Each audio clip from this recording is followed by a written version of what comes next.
honoré de votre présence cette journée. J'étais en train de dire tout à l'heure que je suis en basket. Je suis en basket tout simplement parce que nous devons marcher vers l'éducation. Nous devons marcher vers la santé. Nous devons marcher vers le développement. Mais surtout, nous devons marcher pour changer le visage de Golf Sud. Donc mettons-nous en basket pour marcher vers l'essentiel. Et l'essentiel est devant nous. L'essentiel est possible et nous allons ensemble construire ce Golf que nous voulons. Mon programme s'articule autour de 7 points qui sont la gouvernance participative et transparente, le devenir par l'éducation dans la commune de Golf Sud, le devenir par une commune sûre, le devenir par une commune saine, le devenir dans un cadre sanitaire et social équitable, le devenir dans une commune compétitive et intelligente et attractive, et enfin, devenir par le sport et la culture. J'en étais au 5e point de mon programme qui s'intitule devenir par une commune attractive, une commune intelligente, mais surtout une commune compétitive.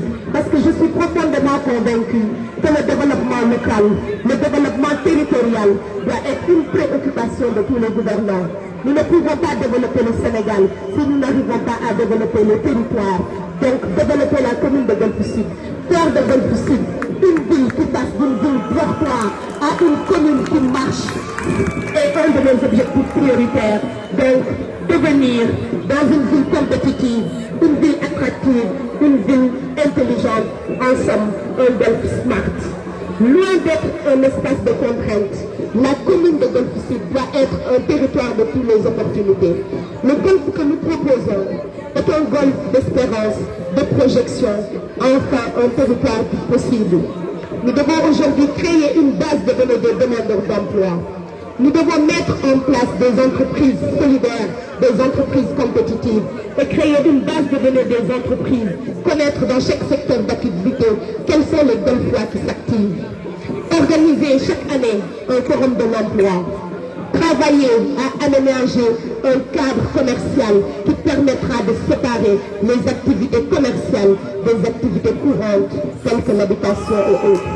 Nous devons aujourd'hui promouvoir la responsabilité sociétale des entreprises pour permettre à la commune de Golf Sud de gagner beaucoup plus de recettes, mais aussi de permettre aux entreprises qui sont implantées dans la commune de Golf Sud de participer au financement des activités que la commune a décidé de porter envers les jeunes et les femmes. Nous devons promouvoir un leadership local fort, des entrepreneurs qui sont aussi de cette commune. Nous devons faire la promotion de nos entrepreneurs locaux. Nous devons aujourd'hui permettre à nos entrepreneurs d'avoir une vitrine à travers le site de la mairie. Nous devons mettre en place des outils d'accompagnement pour les jeunes entrepreneurs parce que l'entrepreneuriat est l'avenir de l'emploi. L'emploi salarial est un modèle périmé. Donc la commune de Golf Sud a l'obligation de mettre en place des centres d'incubation pour permettre à tous les jeunes leaders, à tous les entrepreneurs qui ont envie de s'investir, d'avoir un accompagnement. Et cela est possible avec le programme que nous allons mettre en place. Nous allons enfin porter un programme de développement communal sur des activités qui sont basées sur les activités artisanales, parce que l'artisanat occupe plus de 80% des populations de Golf Sud. Donc nous devons aujourd'hui permettre à l'artisanat d'être le moteur, d'être le cœur du projet de développement territorial que nous souhaitons pour la commune de Golf Sud. L'entrepreneuriat féminin. Combien de femmes se lèvent le matin à 6 h du matin pour aller chercher de quoi tourner la marmite? Nous devons aujourd'hui organiser les femmes. Nous devons permettre à ces femmes d'avoir des entreprises solides. Je crois à l'entrepreneuriat féminin. Je crois à l'entrepreneuriat des jeunes. En somme, je crois tout simplement que l'entrepreneuriat doit être une priorité dans la commune de Golf Sud. Nous devons aussi mettre en place dans cette commune et surtout dans cette bande verte que nous avons, et dans cette bande du littoral que nous avons, cette bande que moi j'appelle nos 4 km de rêve, nos 4 km du Malibu qui doivent être transformés, ces 4 km qui doivent aujourd'hui permettre de mettre en place des restaurants, de mettre en place des entreprises, de mettre en place des centres commerciaux qui pourront aujourd'hui accueillir les populations de Golf Sud. Les populations de Golf Sud ne doivent pas sortir de Golf pour aller travailler ailleurs. Une partie de cette population doit trouver des aménagements où nous mettrons grâce aux partenariats publics-privés, mais surtout aux concessions d'aménagement qui permettront à la mairie de faire passer cette bande qui est aujourd'hui une bande inutilisée à une bande qui sera la vitrine de la commune de Golf Sud. Faisons de ces 4 km de rêve, 4 km d'entrepreneuriat, mais surtout 4 km où nous pourrons avoir des jeunes qui vont s'investir, qui auront des centres d'incubation, qui auront des espaces de coworking où ils pourront venir se connecter pour travailler. La mairie doit offrir à la population des possibilités. La mairie doit accompagner, mais surtout la mairie doit croire en l'entrepreneuriat. Nous devons créer un fonds solidaire, parce que je crois fondamentalement à l'économie solidaire. Je crois fondamentalement que les populations de Golf Sud vont financer le développement. Moi, Khadija, je m'engage à financer la première femme qui va gagner le prix Golf Sud pour l'entrepreneuriat. La mairie de Golf Sud s'engage à financer les premiers jeunes qui vont gagner le premier prix de l'entrepreneuriat solidaire ici à Golf Sud. Parce que nous avons la possibilité aujourd'hui de promouvoir nos jeunes entrepreneurs et ce sera une priorité dans cette commune. Ce sera une priorité dans notre programme de développement communal. Mettre en place aussi un système de volontariat parce que les activités de la mairie doivent pouvoir être portées par les populations. Nous devons permettre à nos jeunes, nous devons permettre à nos femmes, à nos hommes, à nos parents qui sont retraités de pouvoir s'engager dans des activités, dans des projets qui sont pilotés par la mairie. Ce système de volontariat permettra un échange entre les retraités et les personnes les moins jeunes. Ça permettra aujourd'hui à la mairie de pouvoir s'appuyer sur l'expertise locale qui est aujourd'hui une réalité dans cette commune. Ça pourra permettre de mutualiser nos efforts, pour pouvoir mutualiser nos connaissances pour construire ensemble le projet que nous voulons pour la commune. Enfin, nous devons mettre en place un élément très important que moi je trouve vraiment innovant, qui est la carte du citoyen de Golf Sud. Parce qu'en tant que Golfois, nous devons avoir identité. Nous avons décidé de mettre en place une carte d'identité numérique qui est propre à la commune de Golf Sud. Les entrepreneurs l'auront, les jeunes de Golf Sud l'auront. Vous pouvez utiliser cette carte pour pouvoir bénéficier de réductions avec les entreprises où nous sommes en partenariat. Vous pouvez utiliser cette carte pour pouvoir bénéficier des formations. Vous pouvez utiliser cette carte pour pouvoir bénéficier de plein de services que la mairie pourra mettre en place exclusivement pour les populations de Golf Sud. Parce que nous croyons en Golf, nous croyons aux populations, nous croyons que nous devons les acteurs qui vont accompagner cette population, le développement individuel, mais aussi le développement collectif. Enfin, devenir par le sport. Comme je l'ai dit tout à l'heure, nous ne pouvons pas avoir un golf où nos jeunes partent à Dakar Sacré-Cœur pour s'entraîner. Nous devons construire ici des centres omnisports où les jeunes peuvent s'entraîner. Nous devons construire ici des espaces où nos jeunes peuvent faire leur sport. Sur la corniche, nous devons aménager pour que nos jeunes puissent rester dans cet état et pouvoir s'épanouir. Nous devons mettre en place des espaces de gymnastique. Nous devons mettre en place des espaces où nous pouvons avoir des sports individuels tels que le karaté, tels que le judo. Parce que comme je l'ai dit tout à l'heure, l'humain est au cœur de notre projet. Nous ne pouvons pas construire des hommes compétents. Nous ne pouvons pas construire des hommes en bonne santé si nous n'investissons pas dans le sport. Donc le sport sera aussi un élément important de notre programme. Donc les infrastructures de sport de qualité, des infrastructures de sport dispersées sur l'ensemble du territoire communal, mais surtout des infrastructures de sport modernes, aux normes, adaptées aussi bien pour les jeunes que pour les personnes du troisième âge, parce qu'ils ont des besoins spécifiques que nous, en tant que maires, nous devons aussi prendre en compte pour leur permettre de s'épanouir dans le territoire de Golf. Nous devons doter tous les ASC de subventions, parce que le sport, comme je l'ai dit tout à l'heure, est le parent pauvre de la commune.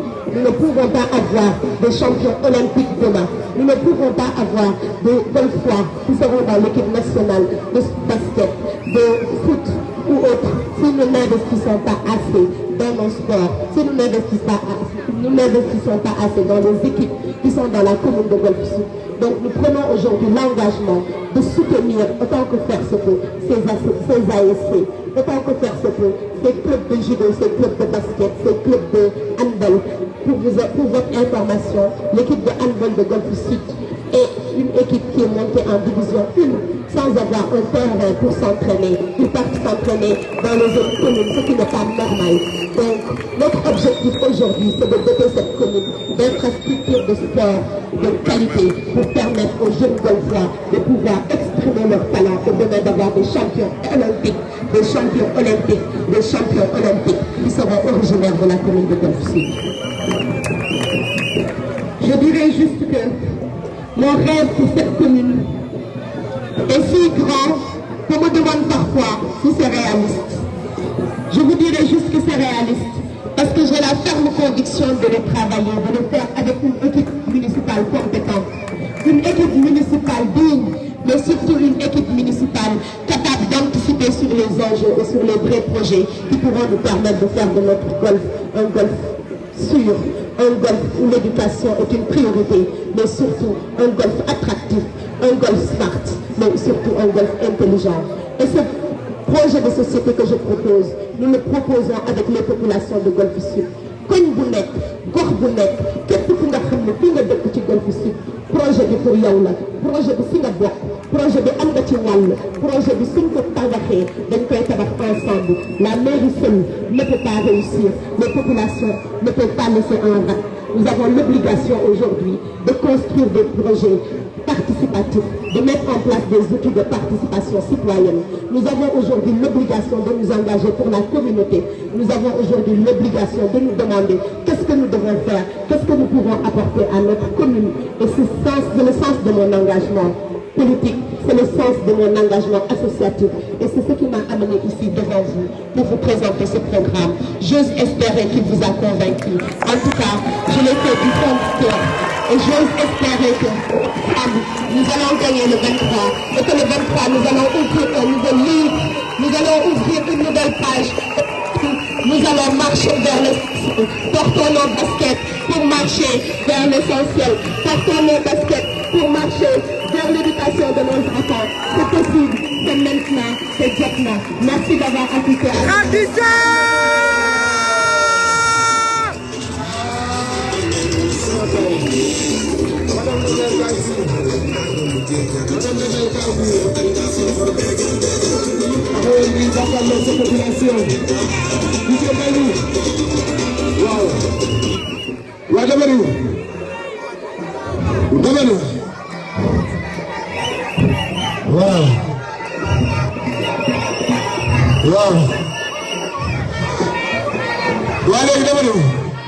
waaye Khadija mi li mu wax neex na leen wala neexu leen bu leen neexee dafa bëgg ruuxuma ci kaw a kaw a kaw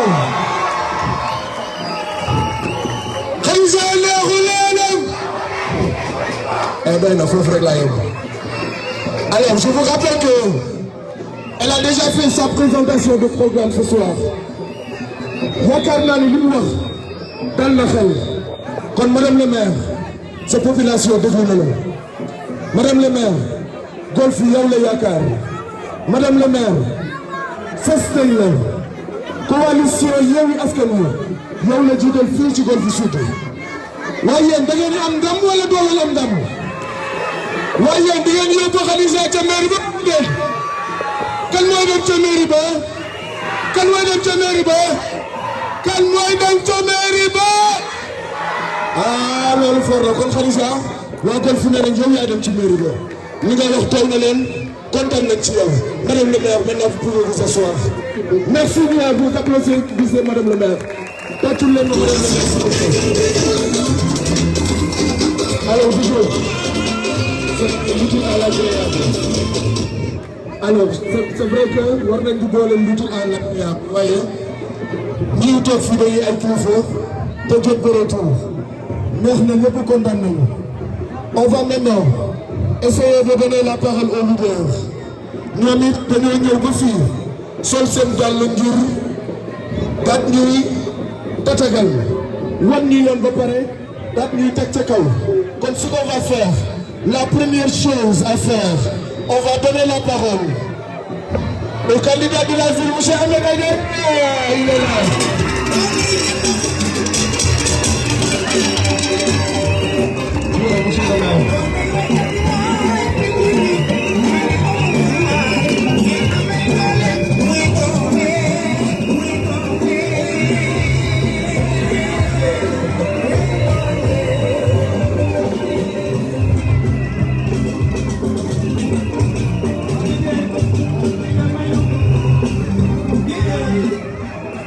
waaw mais dama am benn chanson boo xam ni il faut ñu woy ko président Amady jël parole président Ousmane Sonko président Malick Gakou Aliou Sall demal ñibbi fi nga dëkk dafa xaw a sori gàdda nañu la demal ñibbi fi nga dëkk dafa xaw a sori gàdda nañu la demal ñibbi fi nga dëkk dafa xaw a sori nañu la Rama Badiane ñoom lay nuyu ma sœur di nuyu ñëpp coordinateur Ousmane Sow Mordel ñu ngi lay ziar. waaw asalaamaaleykum waa Golf asalaamaaleykum waa coalition Yewwi Askan Wi maa ngi nuyu waa Golf yëpp jiital nuyoo bi nag sunu premier magistrat mooy Khadija Maye Koor ma dem ngeen tàcc ko bu baax a baax a baax a baax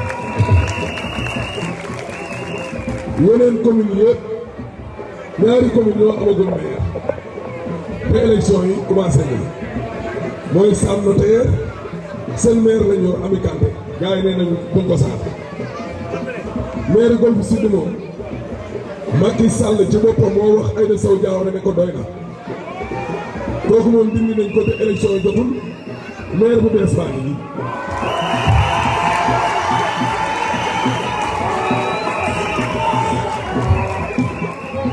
waaw sama kilifa yi toog du président El Hadj Malick Gakou coordonnateur départemental ak le président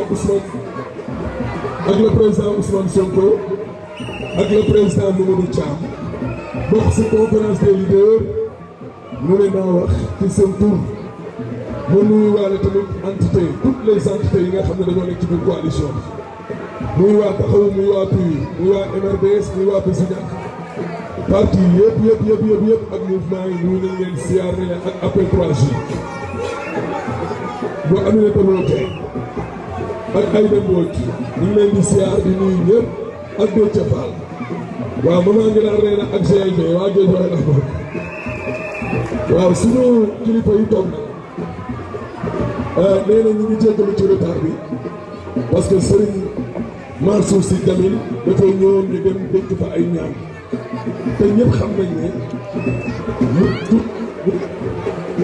muy jullit muy chrétien lépp lu waay def ci ay ñaan lañ koy ubbee mu daw fa taataane ay ñaan pour suñu madame la maire nii suñu rakk gagné élection yi te gagné na ko ba pare di Khadija Koor ñu jéggalu kon ci retard bi bu baax a baax di leen ñaaxaat ak di leen xamal ne rek ñaari vote la dige micro bi bu ko dina baax vote bi ñaari yoon la ñuy voté dañuy voté commune voté dangay nekk voté commune voté pour man Ahmed Aïdara nag fu ma dem te sama juróomi maire yi sama baat ni boppam ñun xamuñu dil xamuñu waxaale coalition Yewwi Askan Wi lañu bokk point képp koo xam ne da nga bokk ci ñun dëkk Golf Sud balaa ngaa voteel Ahmed Aïdara sax voteelal Khadija Maye Koor ba pare Khadija Maye Koor nag ak waa Pastef dama ne ak waa Pastef vous méritez toutes les choses yéen da ngeen a mérité Golf fii nit ñi félicité leen jaajëfal leen bu baax a baax a baax a baax gis nañu bu baax a baax dañu commencé coalition bi ak léegi nii ni ngeen taxawee ba tax may seet président Ousmane Sonko mi nga xam ne moom mooy sa mentor kii nga àndal di Khadija Maye Koor gaynde la gaynde la jàmbaar la jox na nit ñi cër respecté na nit ñi mais nag c'est normal histoire mooy répété wu papam dañ koy xeex ba nangu mairie bi ci ay boobu nii dinañu ko rattrapé mooy yow Khadija Maye Koor sama yaay moo toog nii di Adja Kodou Diop di sa yaay di présidente développement may waxaat rek encore une fois ñi ànd ak yow Khadija entité yëpp commencé ko ci doyen bii nga jiital di Ibrahima Diop bokk buur kenn mënu koo fay damaa bëgg ngeen tàcc ñii nga xam ne damay tudd seen tur ku lim nag di nga tuur mais Khadija dafa am ñoo xam ne dañ koo wër jàppale ko ma teg ci sama bët te man nag man maay rendre compte gars yi dama ne Diop yàlla na la yàlla fay gis nañ ni nga taxawoo kii nga xam ne sa rakk la sa jarbaat mbir mii président mbir mii PNG la bokk fii ci Mamadou Thiam kii su ma neexee ma ne dafa bokk ci machine golf ba yóbbaale ñu ñun département bi ci liggéey bi nga xam ne ñu koy liggéey Khadija Fadel moom li ñu koy wax moom ak Jack benn dañ leen di ñaanal ba pare di leen baalu ak parce que coono bi nga xam ne yéen a ngi koy daj yëpp man tey mooy laa moo tax dañ leen di jël benn par benn tey gis nga tey amul yàkkamti félicité leen Fadel ñaanal leen yàlla may leen ndam lu seetu fii te di ngeen ko am Fadel nelaw leen lekkoo leen naanoo leen monsieur le directeur de campagne Jacques yàlla na leen yàlla fay yàlla taxaw leen aar leen suturaal leen ak mon jeune frère là Papis Papis ak le photographe bi ñëwoon ba préféré maa ngi nii ànd ak mi ngi nii maman nga naa yàlla leen yàlla fay fu ma dem yëpp li tax ma ñëw di tudd nit ñi di leen ñaanal kii li ma liyee ak Khadija nekkul affaire politique bàyyam moom a njëkk a dugal ci wàllum politique man UGTL laa nekkoon ñu nekk ay xale aduna di dox ba yaayam ci deuxième dem Makka ci man la jaar kon man ak moom li mu liyee du affaire politique moo tax ma ñëpp sant di gërëm ñi nga xam ne ñoom ñoo ma ko jàppaleel parce que li ngeen def fii golf yëpp man maa ko waroon a def mais aw ma jot président Gakou ma lay seedeel ne Badara Ndao nii mënuloo am ci mel ni Badara Ndao fii bu ñu dina fii sant réew Badara Ndao Badara yal na la yàlla taxaw yal na la yàlla fay yal na la yàlla suturaal parce que lii may def nii jaaruma ci benn commune di tudd nit ñi benn par benn parti mu ne dinaa fa jël benn nit tudd leen parce que ñii dañoo sonn ci sama rakk ji man dama war a bàyyi ci ñeenti commune yëpp ñoo topp Khadija man amee ay dara mais dara bi mayuñu ko ñi nga xam ne nag ñoom ñoo nekk ak ñoom su ma ñëwee ba fii dinaa leen sant gërëm leen te loolu samay gërëm bopp la sax parce que man lañ ko defal Jamila yàlla leen yàlla fay maman Gérard yàlla leen yàlla taxaw ba Cissé yàlla leen yàlla taxaw sutura yi parce que li ngeen war a def li war a def lépp man maa ko waroon a def may félicité war encore une fois la Pastef Golf ma ñëw nag ci Papis Bodian Papis ñoo ngi koy gërëm di ko sant bu wér ma ñëw nag ci ki nga xam ne mooy sama directrice de campagne adjointe mooy Rama Bodian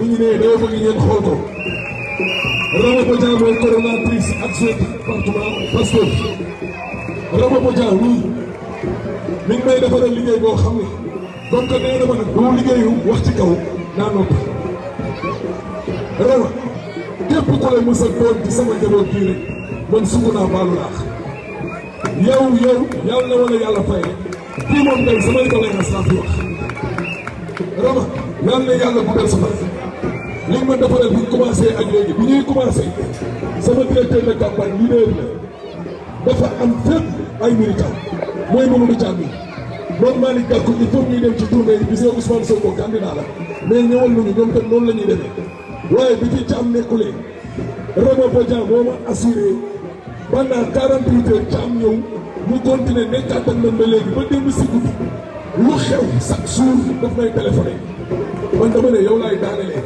mënu ma la fay boo daa maa ngi lay sant di la gërëm bu wér di la ñaanal yàlla nga am ndam ci commune am ndam ci département tey nag fi ma jot a jaar yow fii rek laa waxee ak le cœur parce que kii li ma bokk ak moom moo tax képp ku ko jàppale man nga jàppale te maa ko waroon def te defuma ko ma lay ñaanal yàlla ndam lu sedd fii tey incha allahu rabbi da koy am kii ku bëgg ma poom na laalal kii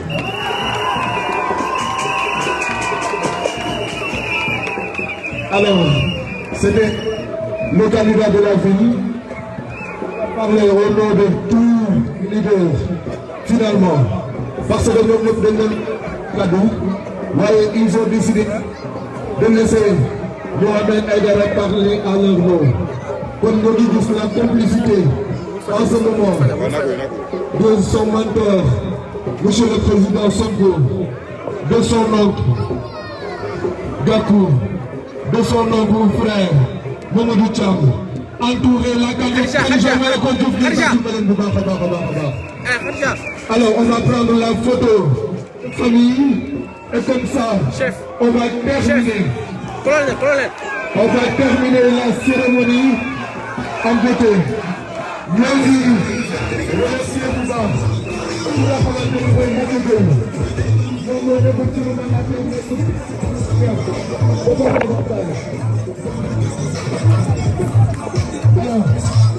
une minute s'il vous plaît DJ Sonko ñu ngi loolu la réclamé kon faaw nga jël kaddu DJ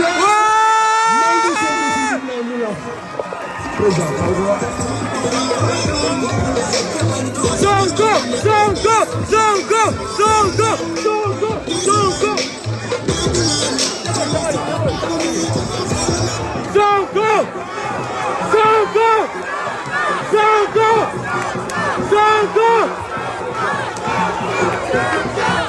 asalaamaaleykum mbokki Golf Sud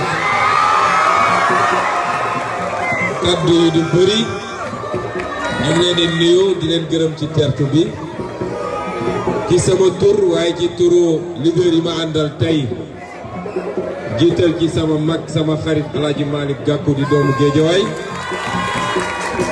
yéen ñëpp xam ngeen taxawaayam ci Géejawaay defe naa ku fi campagne Géejawaay sentir nga El Hadj Malick Gakou sa wet teg ci seen candidat ci ville bi di El Hadj Ahmed Aïdara teg ci nag Thiam di PNG nga xam ne moom dafa bokk ci conférence des leaders di ci jouer rôle bu am solo ci liy defar ak liy jegelente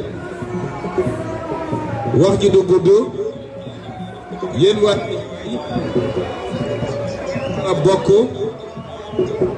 am ngeenu chance opportunité bokk ci ñi am chance wala chance loolu nag day dépendre ci yéen ndax ñaari camp yi dafa feeñ ñaari camp yi dafa fës ni camp yi feeñee diggante Ousmane Sonko ak Macky Sall ni mu feeñee diggante Malick Gakou ak Macky Sall diggante Khalifa Sall ak Macky Sall diggante Aïda Mbodj ak Macky Sall ak ñeneen ku lim juum diggante Yewwi Askan Wi ak Benno Bokk Yaakaar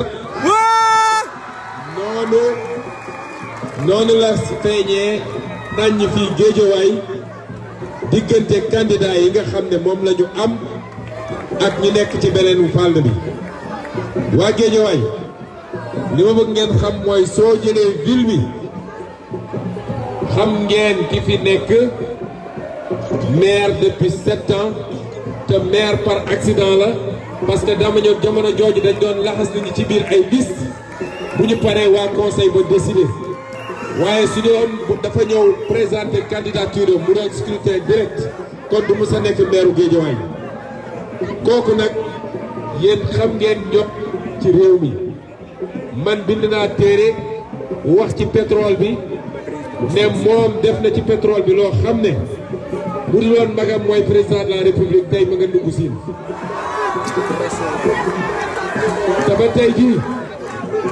te ba tey jii kenn mësuma weddi kenn musuma woo tribunal. yow kenn du la weddi. bu dee fii nag commune Golf Sud kii xëccoo ku ma xam la maa fekk ma jiitu foofu jiitoo ko fa benn at mu duggee ci bunt boo xam ne bu ñu duggee ENAM ñi jël premier ñëpp xam nañu ñuy jël ñi nekk ci gannaaw ñooy féete ci bunt boobu parce que ENAM buñ fa xasee ba dugg premier mooy tànn deuxième tegu ci ba mu féete suuf ma wax leen lenn waa Golf Sud fonctionnaire bu ñëw ne leen yor naa ay millions wala ay milliards ab sàcc la. sàcc la. merci ndax man branche moo dugg. merci Brosse. mu fuuf payoor te musuma am ay millions waxuma la ay milliards keroog may génn fonction publique wax naa ko publiquement ku dem sama compte doo fa fekk 500 000 francs kon fonctionnaire ak fu ñu ko munti affecté ak fu munti féete bu ñëwee ne leen yor naa ay milliards ba naan day jënd waa Golf Sud yëpp ab sàcc la. léegi nag sàcc la sàcc la. gënte. sàcc la sàcc la. diggante ville de Guédiawaye ak commune de Golf Sud bu dee bëgg ngeen fal ñoo xam ne bu Macky Sall daanoo 2014 2024 du moins bu Macky Sall daanoo 2020 ñoo xam leen fale bu Macky Sall daanoo 2024 dootu leen am maire ndax problème la ñuy am ak justice man maa leen ko wax. leen fànn woon nag ñu présenté leen ay candidats yoo xam ne xam ngeen ne nit ñu am ngor lañu nit ñu am dignité lañu nit ñu am personnalité lañu nit ñu seen loxo seet wicc lañu waaye ay patriote lañu muy Khadija Mahécor mii ak Alaaji Ahmed Aïdara. Sénégal nañu bëgg lu baax caaxaan defarul ab réew doo am ay candidats yu mel nii bàyyi leen fi dem topp candidat yoo xam ne leer na la ni ay sàcc lañu lu dul ay 2500 ak 5000 ak 10 000 la ñuy joxe. est-ce que bëgg ngeen Golf Sud baax résultat baa ngi nii solution baa ngi nii mooy Khadija Mahécor. est-ce que bëgg ngeen Guédiawaye baax solution baa ngi nii mooy Alaaji Ahmed Aïdara ñu ngi leen di gërëm di leen sant asalaamaaleykum. Merci, Monsieur le Président Ousmane Sonko. On va donner la latitude au leader de descendre un à un. Nous allons nous benn par benn avec les gardes du corps pour qu'il n'y ait pas de chamboulement. S'il vous plaît. On remercie la population de Golf. Merci à Guédiawaye. Merci aux militants de Yewwi Askan Wi. Au soir du 23, Yewwi Askan Wi va triompher, Inch'Allah. Merci à la population de Fouilly. Merci à la population.